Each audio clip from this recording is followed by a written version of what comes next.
美國內華達州正受暴風雨侵襲，北部嘅柏恩縣沙漠舉行嘅火人祭，因雨水導致遍地積水，超過7萬參與活動嘅人受困，更導致1人死亡。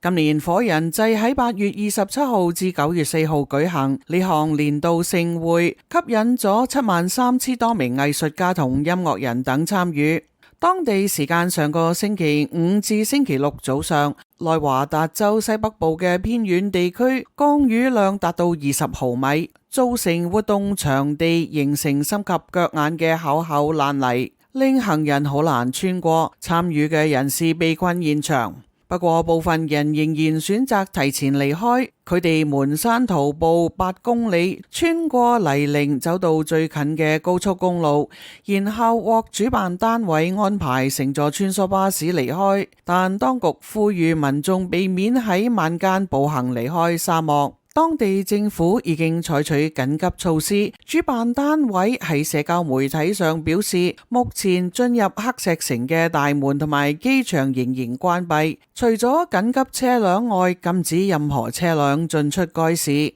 當局正調查當地發生有1人死亡事件。柏恩縣警察局發表聲明表示，死亡事件發生喺上星期，亦即係降雨期間，但聲明中並未說明死亡原因及細節或者死者身份。警察局話，死者家屬已經接獲通知，此案正在調查中，因此目前並冇進一步資訊可以提供。